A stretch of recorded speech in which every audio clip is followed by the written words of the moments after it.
Alright, let me tell you a story about Mac. Not Mark, Mac. I was never very close with Mac, but from what I could tell, he was sufficiently well adjusted in high school. He was a good athlete, one of the best players on our basketball team that won states, so he fit right in with the sports social circle at our school. But unlike some of the more boisterous assholes, he was pretty soft-spoken. Very low-key sarcastic too, like the kind of person that would be making fun of you to your face and you wouldn't realize it until you left the conversation. Also, unlike his cohort of athlete friends, Mac took academics very seriously. He was in all AP classes junior and senior year, and I specifically remember him having some of the highest SAT scores in our grade. All of this to say that Mac was a good kid and definitely not a dummy. So as I'm sure most people who went to high school in America can relate to, junior year is the apex of stress. College applications usually go out at the beginning of senior year, so junior year is when you have to reach peak performance in grades, SAT scores, SAT subject test scores, AP exam scores, sports, extracurriculars, community service. For 16 to 17 year olds, it feels like your entire future rides on the achievements of this single year. And that sucks, dude. It's honestly really unfair that society makes it seem like validation from these overpriced institutions contingent on teenage academic performance is what will make you a successful adult, as opposed to decades of learning and experience after college or perhaps even independent of it. Believe me, I felt it back then too. I was a big egghead and I lived that college application rat race life. I'm sure there are some people watching this that are in that cohort right now. To those people, I want to give you something that I wish someone had given me 40 years ago when I was in high school. Alright,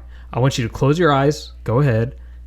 You are going to be fucking fine! Okay, you can open your eyes now. You're gonna be fine. You're gonna be fine. Your entire life depends on your entire life. Way more important than the test scores you get or the schools you get into are the skills that you develop along the way. Things like disciplined study habits, creative problem solving, persevering through adversity, even how to socialize with your peers and your superiors. Whether it's an institution of higher learning, a romantic partner, a fucking government agency, whatever. Don't let anyone other than you define your self-worth. Okay, so back to Mac. I swear there's a point to all this. Mac and I were in junior year of high school at Mission Valley, and we were both taking AP Biology. At our school, AP Bio was open to both juniors and seniors, so there were two classes of around 10 students each. I was in Miss Luck's class, and Mac had Miss Windsor. Miss Luck and Miss Windsor were two of the most delightful teachers in our whole school. Miss Luck in particular fostered a real collaborative relationship with our class. It was actually really cool because you could tell she cared about our success in the AP exam. I've had a lot of teachers in my day, and Miss Luck might still be my favorite. Now, I might be a little biased because I only took 6 AP exams, but from my experience, the AP Bio exam was by far the hardest due to the sheer amount of material. We worked out of Campbell Bio, a 1,200 page behemoth with 50 something chapters, and basically you had to know it all to get a 5. I'm fairly certain that I studied harder for AP Bio than I did for any course I took in college or grad school, but it was fun hard work because of the class environment Miss Luck had forged. I don't know, this is probably some 16-year-old euphoric shit, but learning about plant growth, evolutionary biology, genomics, it gave me such an appreciation of the world around me, and it reached me in a way that other subjects didn't. And then I never took a biology course again, go figure.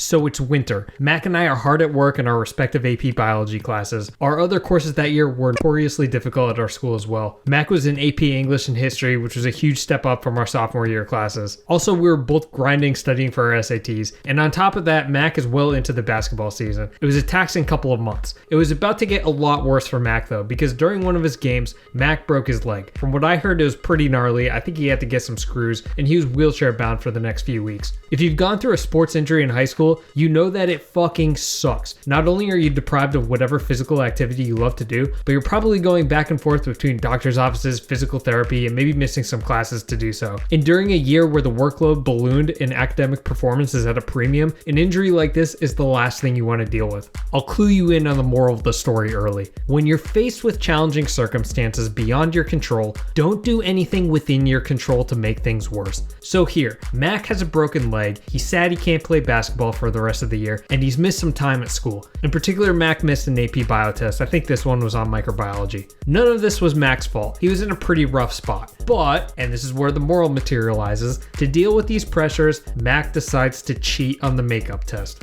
This was in the 2000s when the cell phone cheating metagame was still in development. The plan was simple. Mac was going to take the test during my biology class with Miss Luck. When Miss Luck was busy teaching us, he would text one of his friends in Miss Windsor's class and ask for the the answers. Keep in mind, he's not getting some 12 megapixel images or anything. He's working with like some old ass Nokia shit. So he was gonna need to be efficient both in how he sent and received the texts. So I'm in class, Mac is sitting in his wheelchair in the back corner taking the test, and Miss Luck is proctoring his test while teaching us. I think ultimately Mac's plan fell apart for two reasons. First, he definitely assumed that he would have way more privacy than he got. Miss Luck would usually go over the chapter notes with us, but on this day we had a lab, so she would only periodically check in with what we were doing, giving her more time to watch over Mac. Second, Mac's physical maneuverability was certainly hampered by being in a wheelchair. With his legs locked in place, his options for phone placement and positioning were drastically reduced, so he decided to place the phone in his lap. 20 minutes or so go by, we were focused on our lab and had forgotten that Mac was even in the room with us.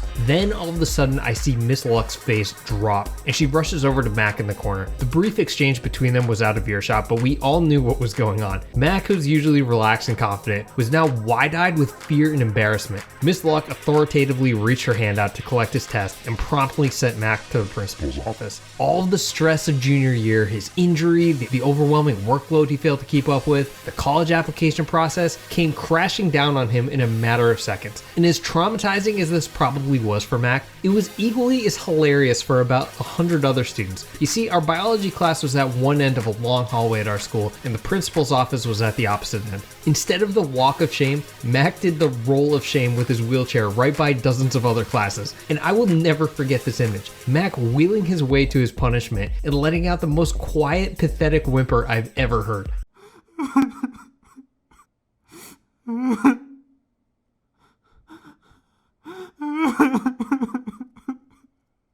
It was humiliating, it was horrible, but it was entirely self-inflicted. Schadenfreude at its finest, the greatest academic integrity propaganda that we've ever seen.